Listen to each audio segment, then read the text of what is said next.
Hey guys, what's up? I'm finally doing an update on Illusion ROM. My last video was on 2.5, I believe. They are now on 5.5. They have added a lot of new features, and so I wanted to do a video on that. The first one that I really like is you can finally customize your quick toggles. You see I have extended desktop, so if I tap that, it hides my navigation status bar. Kind of swipe that down.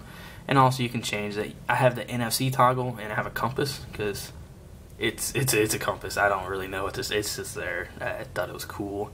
I did take away the cache screen because I don't have a Chromecast or anything like that, but you know. Also you can rearrange your navigation bar buttons. You see I have 4 now. You can't really choose from that many, but I mean it's nice that you still have that option. So if we jump right into settings, nothing has really changed under, wireless networks.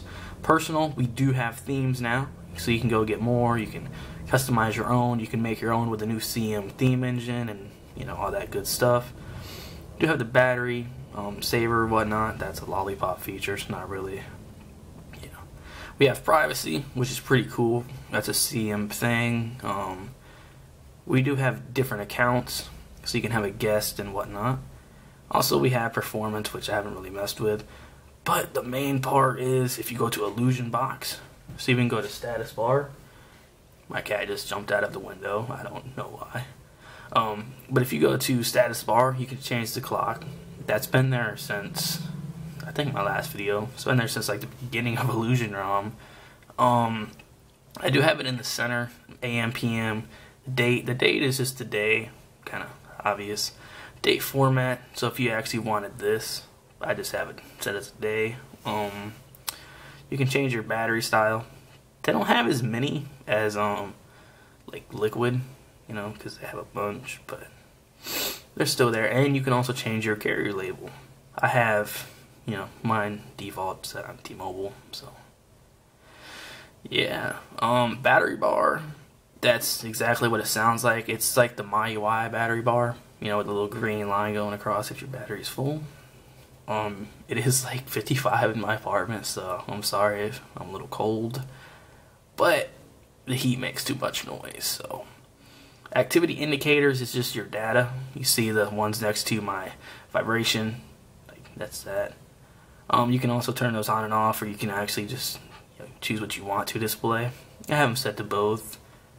Usually they're pulling in a lot of data, but right now they're not. So all these have been there, so I'm not really gonna go through those. But we go back, we go to buttons. Now this is new.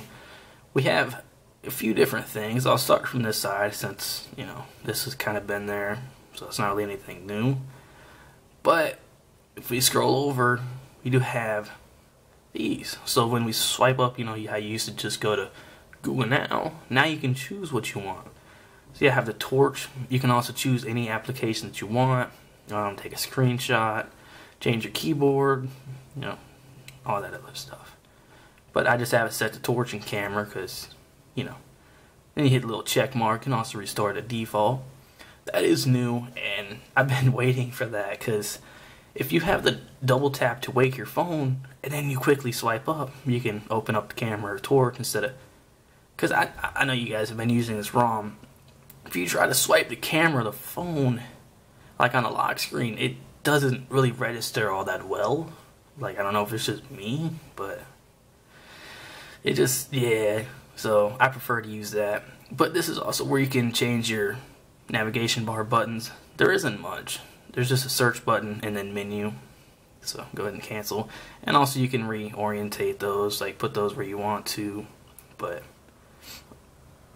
other than that, it hasn't really changed that much, so I'm going to go back. Notification drawer, this has actually changed too. The cool thing is you can finally customize your own quick toggles. I showed you guys that before, but this is where you can add and delete the ones that you don't want.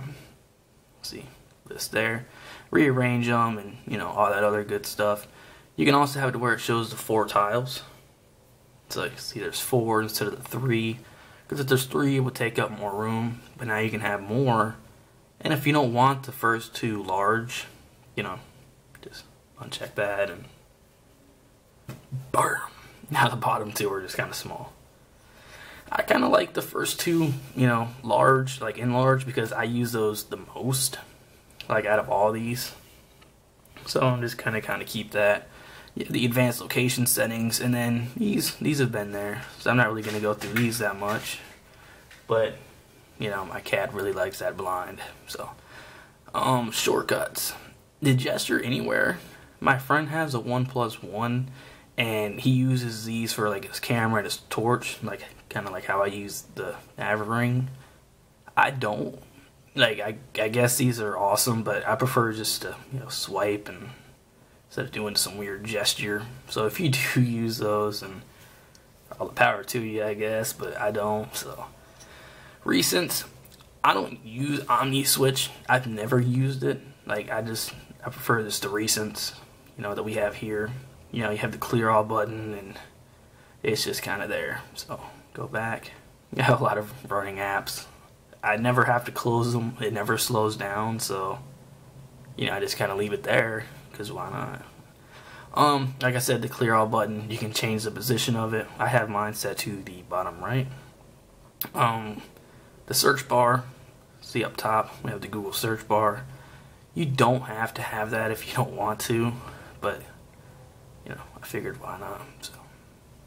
You know, you never know when you need to hit recents and go to search instead of swiping up on the home button, and, you know. Then we have the clock widget, which is just a normal CM clock widget that's been there for, what's been there since, what, CM9? What? No? Maybe after that, I don't know. But if we go to display, you have your color calibration. This is where you find your expanded desktop, which you've seen in the quick toggles. This is useful for if those games that you're running, like, they don't go full screen and it irritates you like it does me. This is where you can, you know, make it, like, force it to go full screen. You have your pie control, because it's the usual CM. You have your rotation. Of course, turn your phone upside down. Screen recorder, cast screen. Double tap to wake is still here, and yes, it still works. Prevent accidental wake up. That doesn't work for me. I don't know why. But I'm going to disable that because my phone keeps turning on in my pocket. At least it did on 5.0. I may leave that on to see if it was fixed, but I don't think it was. And then double tap to sleep in the status bar, it's still there. So if we go to sound, we used to be able to have the, like where the sound thing came up, and like you can have it auto expanded instead of having to hit the settings. But I don't see that, so, you know. And then here's also the users that I was talking about, but yeah, pretty much go back, and that's all the new features. As for battery life, I still get the usual around 4 hours. Performance, it's never been slow for me on Lollipop. I don't know if it has for you, but it hasn't for me. The apps, there's not really that many that still work okay. Lollipop Expose was just released, and I am going to try that out, so if you guys want to see a video on that, let me know. Because I'm kind of happy to see Exposed again, because I can use my Unicon, and I still have the Exposed installer, which is weird, but yeah. So if I missed anything, because there's nothing that doesn't work, at least for me. I've never had any issues besides if you get a phone call, the call forwarding thing, but that's because I'm using a Verizon phone on T-Mobile. It doesn't do that on stock, but it does that on all the AOSP Lollipop ROMs. There is a way around that if you flash, you know, like the T-Mobile ROM, but I'm not doing that because, you know, I just don't want to mess up my phone for some reason. But yeah, if I missed anything, be sure to let me know, and I'll see you guys in the next video.